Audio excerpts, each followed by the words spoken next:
Bini mabubuwag sa pagkalis ng isa.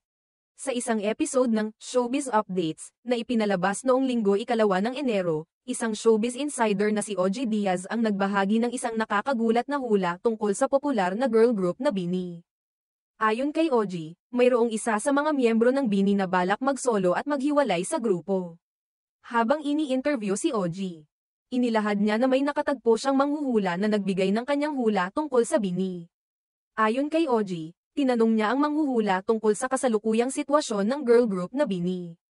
Sa nakaraang pagkakataon, nagtanong din siya tungkol sa SB19 at sinabi ng manghuhula na maganda ang takbo ng kanilang karera at kahit na magsosolo ang ilang miyembro, madalas pa rin silang magsama-sama. Sinabi ni OG na nagtanong siya sa manghuhula ukol sa BINI, at ito raw ang naging sagot, may isa sa mga miyembro ng BINI na magpapasya na magsolo. Ayon sa manghuhula, isang miyembro lang ang nakikita niyang magsosolo, at sa huli, 7 na lamang ang matitira sa grupo.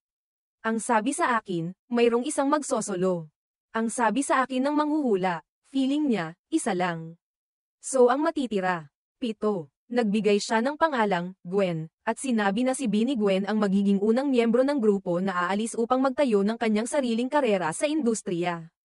Nang marinig ito ni Mama Loy, ang co-host ni OG sa Showbiz Updates, nagtanong siya kung may pangalan na bang binanggit ang manghuhula.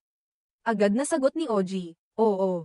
Binanggit niya si Gwen, na nagpatibay sa haka-haka na ang isa sa mga miyembro ng BINI ay magpapasya ng mag-isa at magtuloy sa isang solo karera. Hanggang sa kasalukuyan, wala pang opisyal na pahayag mula sa management ng BINI ukol sa isyong ito. Hindi pa rin klaro kung may katotohanan ang hula o kung ito ay pawang haka-haka lamang. Walang anunsyo mula sa kanilang kampo tungkol sa pagbabago sa lineup ng grupo o kung may miyembrong magpapasya na lisanin ang grupo. Sa kabila ng mga spekulasyon, sinabi ni OG na plano niyang alamin ang buong detalye tungkol sa isyu sa pamamagitan ng renewal of contract ng BINI sa ABS-CBN, kaya't hindi pa tapos ang kwento tungkol dito. Maaaring maging isang malaking usapin ito sa mga tagahanga ng BINI, lalo na't ang grupo ay mayroong solidong base ng fans na matagal nang sumusubaybay sa kanilang mga tagumpay at proyekto. Ang pagkakaroon ng solo career ng isa sa mga miyembro ng BINI ay maaaring magdulot ng malaking epekto sa grupo at sa kanilang mga tagahanga, kaya't magiging isang hot topic pa ito sa mundo ng showbiz. Ang BINI ay kilala sa kanilang mahusay na mga performances at malaking tagumpay bilang isang grupo. Kung sakaling mangyari nga ang pagbabago na ito, maraming fans ang maghihintay at magmamasid kung paano magpapatuloy ang kanilang mga idolo sa kanilang journey.